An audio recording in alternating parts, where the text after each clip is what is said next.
Bueno, pues vamos a ver ahora esta clase ya para ir terminando un poco sobre el lenguaje específico procedimental o más imperativo, que es este Procedure Language, lenguaje como procedimental de PostgreSQL. Es un lenguaje que viene heredado de la base de datos Oracle, del PL/SQL, con el que guarda muchísima similitud. Y básicamente la idea es que se puede utilizar como un tipo de lenguaje para desarrollar funciones y procedimientos. También vemos para luego funciones de tipo trigger, ¿no? O que devuelven un valor como trigger. Entonces, rápidamente esta clase quizás un poco abarca muchas cosas, pero bueno, la idea es una revisión rápida del lenguaje para hacer algo sencillo, si no necesitaríamos más tiempo. Pero creo que para algo sencillo, lo que os voy a proponer, creo que nos llega, porque ya tenéis base de programación. Entiendo, sin base de programación sería mucho más complejo. Entonces, repasando rápidamente, es lenguaje de programación imperativo. Se le dice, tiene una algoritmia, se le dice cómo los diferentes pasos. En principio, sentencias, instrucciones una detrás de la otra, sentencias de control, es decir, que en función de la condición el flujo del programa va por un lado o para el otro, y sentencias de repetición, es que se repiten un conjunto de sentencias mientras se cumple una condición en un bucle, ¿vale? Básicamente como lenguaje de programación estructurada. Se usa para funciones y procedimientos y también para esas funciones especiales que devuelven un trigger.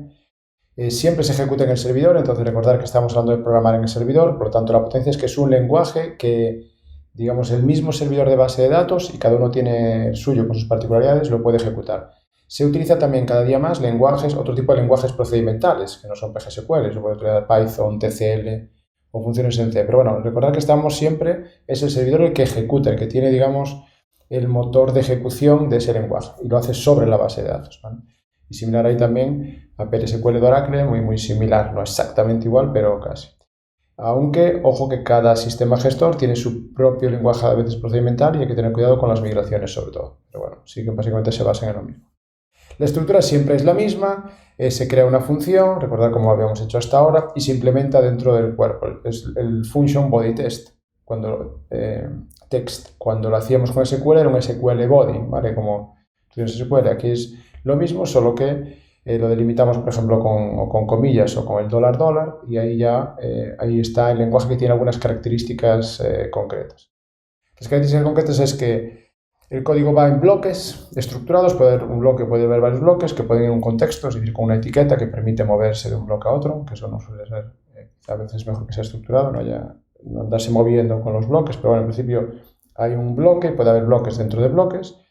Las variables, puede existir variables y se declaran en un apartado especial de esa estructura, y se ponen las instrucciones una detrás de otra con begin y con end.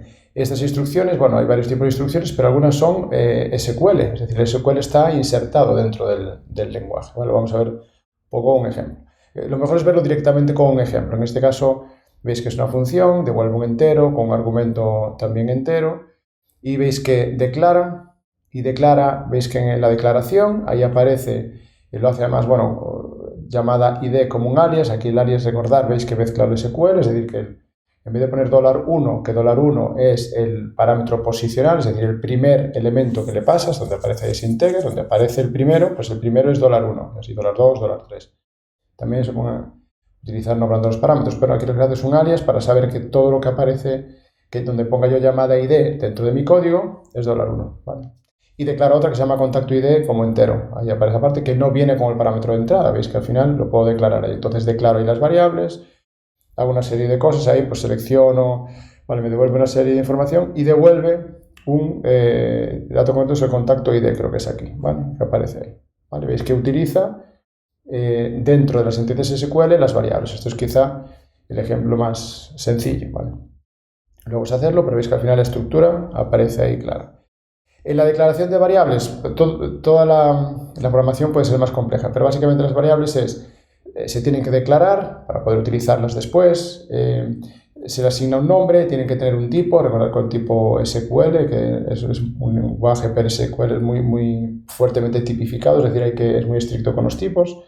Se asigna el valor, generalmente vamos a utilizar 2 puntos igual, aunque se puede utilizar el igual, pero bueno, 2 puntos igual creo que se utiliza también en PLSQL, por lo tanto es el recomendado. Entonces, 2 puntos igual, asigno el nombre de una variable, vale, a un valor, y puedo asignarle un valor, por ejemplo, por defecto, puedo darle un valor que sea constante, puedo hacer varias cosas. Os pongo aquí varios ejemplos. En este caso, dentro de un declare que pues, veis useID, pues declara la variable useID que son entero, el otro que es un numeric 5, el otro que es un varchar, otro que es un entero y que si no se le asigna en ningún momento su valor por defecto es 32, otro que es varchar que le asigno ya un valor directamente y otro que es una constante. Veis que puedo jugar y podría jugar como si fuese un lenguaje de programación más completo, ¿vale? Aquí lo que nos interesa, os recuerdo, es un poco ser capaces de conocer la estructura, de hacer una función básica y conocer la estructura, ¿vale? Y entenderla.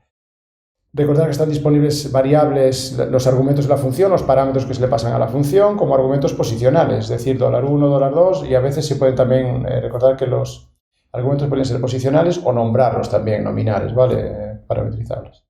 Y el uso de áreas en las variables a la hora de declararlas, que os poníamos ahí antes, que a veces pues, puede ser útil por claridad del código. Alguna cosa del SQL, es decir, el SQL está incrustado, lo pongo aquí, pero ese resultado, es decir, la expresión que aparece es como si ejecutara un select, es decir, si pongo un 5 es como si pusiera select 5, si pongo x menor que y es como si pusiera select x menor que y, o si pongo count id es como si pusiera select count id, bueno, parece from usuarios, no sé si como explico, es decir, que la expresión es como es lo mismo que añadirle un select, luego lo vamos a ver ahí.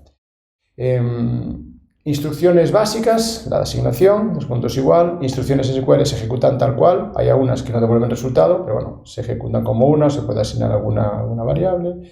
Hay algunas que devuelven un resultado, que son realmente las útiles, que es un select into, es decir, selecciona, o sea, es añadirle ese into, que aparece ahí abajo, por ejemplo, ahí en myRec, le voy a añadir el valor. Bueno, puede ser también una fila, el tipo de datos también puede ser más complejo, pero en principio es, yo hago un select, y me devuelve el último resultado, como las opciones de las funciones lo puedo utilizar, pero aquí realmente con select into le puedo añadir, o sea, asignar a esa variable el valor que me devuelve. Tiene algunas variables extras, tiene bastantes variables especiales. Una interesante es found, que indica si hay o no encuentro resultados. Por ejemplo, si hago select asterisco into myRec from tal, y no hay ninguno, pues found será false o not found, es que aparecerá ahí, sería false, es verdadero, entonces lo de raise exception, ¿vale? Recordad que ese raise es una forma de anotar en el log, ¿vale? Lo que ha pasado, ¿vale?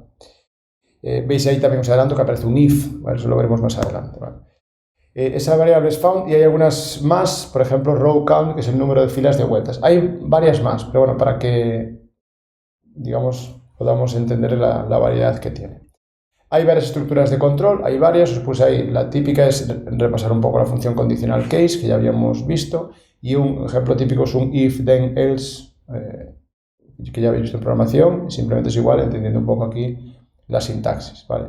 Veis que aquí, bueno, aparece, yo creo de forma sencilla, si count es mayor que 0, pues hace una cosa y devuelve true, y si no devuelve false. Es fácil. Estructuras de repetición, que también hay varias, dos típicas, una el while, que parece, bueno, como muy útil, ¿vale? While veis que también, en este caso, pues el valor es solo con, por ejemplo, el primero hay dos condiciones anidadas, el resultado de la expresión de las dos, una operación lógica, por lo tanto ahí permite jugar, y la variable, veis que esa palabra reservada loop, que te permite crear el bucle que se va a repetir. Y en el otro, pues es simplemente si es verdadero o falso, pues hace las instrucciones. Veis que el while, bueno, pues es simplemente entender la sintaxis y repasarla. Básicamente no hay que saber la memoria, sino a la hora de preparar, desarrollar el código, pues comprobarlo. Os puse una que hay un código un poco más complejo para entender el for in loop, que es parecido a las instrucciones de for each en muchos lenguajes de programación, que es para cada uno de los elementos de me haces una serie de cosas que está en el bucle. Lo puse ahí también para mostraros ya un ejemplo de código complejo, para que lo podamos ver un poco al final, que veis que es crea esa función, devuelve un entero, declara un tipo de dato especial que es el record. No vamos a ver nosotros tampoco tanto record, sino variables más escalares. Record es que es un registro, ¿vale? Toda una fila, un conjunto de filas, pero en este caso por un for in sí se puede utilizar. Entonces comienza el bloque, hace raise notice, o sea, escribe una serie de cosas, es simplemente como un registro de log, y dice para myViews, que es una fila, in, y hace una serie de, pues select, hace un select, bueno, hace una serie, luego un left join, veis que hace varias cosas, y ese bucle lo hace para cada uno de los elementos del registro. ¿Veis? Es un poco la yo creo que la ventaja y hacer cada uno, ¿vale? Luego, bueno, básicamente ahí luego ejecuta algunas cosas más que tampoco vale para liarnos, pero porque veis la sentencia de un for algo in hacer, bueno, varias cosas para ese elemento, ¿vale? Luego lo hace como varias veces. No lo vamos a utilizar tanto porque no vamos a utilizar la estructura tan récord tanto de tablas porque es poco tiempo. Lo que nos interesa es simplemente algo más básico. Entonces aquí de lo que se trata es entender las actividades que os propongo aquí es, por un lado, entender la estructura del código, es decir, cuáles son las variables para las instrucciones. No hay por qué saberlo hacer como tal, pero sí entender un poco las estructuras, ¿no? Si hay funciones de repetición, de control, un poco acercarse al lenguaje y por lo menos en este poco tiempo de esta clase entenderlo. Os puse ahí dos ejemplos, los dos ejemplos muy sencillos y tal, podría añadir alguno más complejo, además de los que están como tal en el material. Y por último, en la base de datos de Hubway os creé, creo, 4 o 5 ejercicios, si puedo añadir alguno más, para hacerlos en concreto sobre la base de datos de Hubway, que quizá sean útiles. Y con eso yo creo que nos sirve para por lo menos entender lo básico del lenguaje.